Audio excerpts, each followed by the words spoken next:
Care sunt documentele obligatorii pentru recuperarea TVA-ului extern din țările Uniunii Europene? În ceea ce ține de transportator, acesta are nevoie de facturi și bonuri în baza cărora s-au făcut achiziții.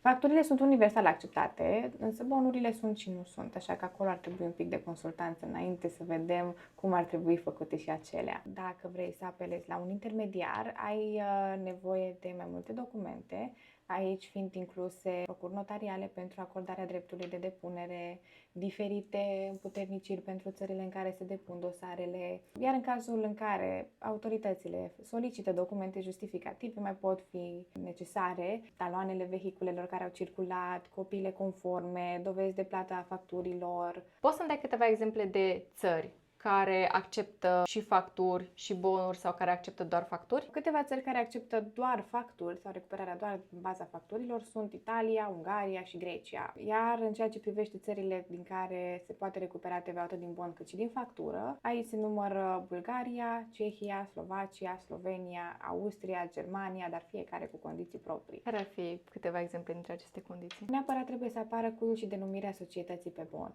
În ceea ce privește Germania și Austria, valoarea bonului trebuie să fie mai mică de 250 de euro pe Germania. Peste 250 de euro avem nevoie de factură, iar pe Austria avem nevoie ca bonul să fie de sub 400 de euro, fără datele firmei. Dacă trecem de valoarea respectivă, sunt nevoie de datele firmei sau factură.